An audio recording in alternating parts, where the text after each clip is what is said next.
with one last rifle crack. The sound seemed to linger on the still air, as if to test Tallman's hearing and memory.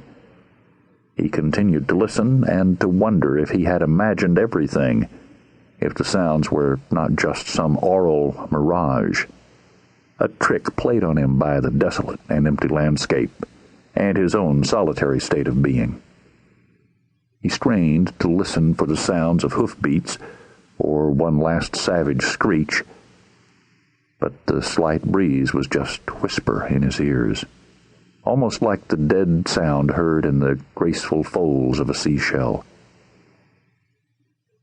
But there were no pounding hoofbeats, no sounds of voices. Tallman heard only the soft rustle in the breeze in the dry grass and the plaintive chirp of a bird, as if that avian creature was unsure that the shooting was finished. Tallman clucked to the dun and touched the knobby tips of his spurs to the horse's flanks, setting the animal into motion. The silence was disturbed by the muffled plod of the dun's hooves, an eerie sound that was almost deafening now that the voices and rifle shots had stopped. The dun's ears were no longer pricked, but relaxed as if all danger was past. The dun covered the distance to the horizon, Tallman holding the horse to a slow, cautious walk, and frequently stopping to listen for sounds of movement or life.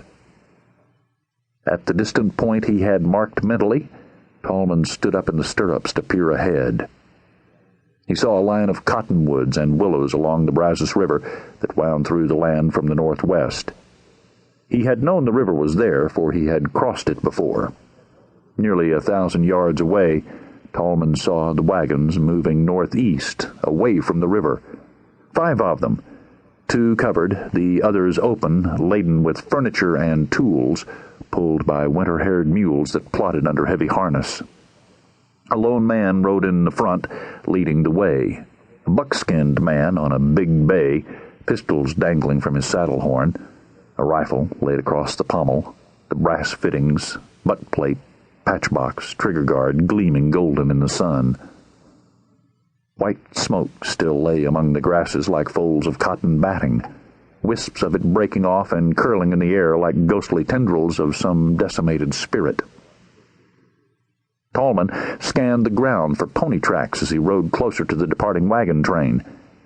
He had seen settlers coming into Spanish territory before, but always headed south. These people were moving to the northeast, back toward the treacherous Red River and territory where Comanches and Kiowas held reign, often extracting tribute from those pilgrims wanting to cross the Red.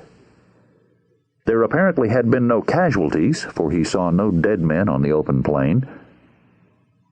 But as he rode on, he saw another wagon down close to the cottonwoods that grew along the banks of the Brazos, and movement there, a swirl of cloth that disappeared behind the stationary wagon.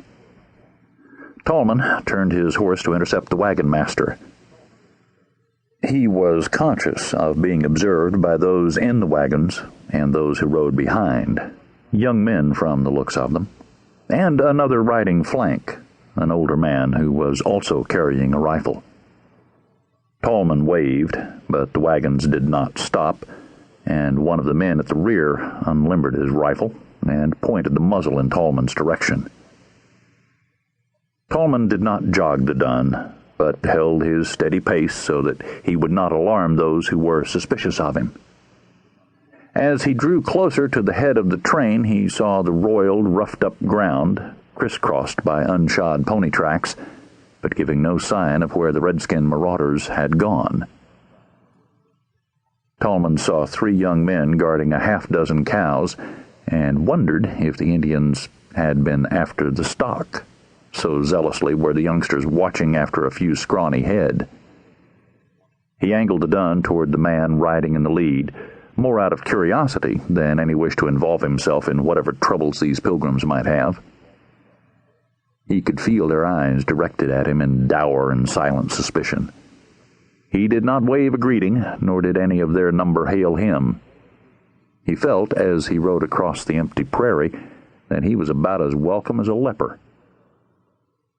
He closed to within 50 yards or less. Then the leader held up his hand.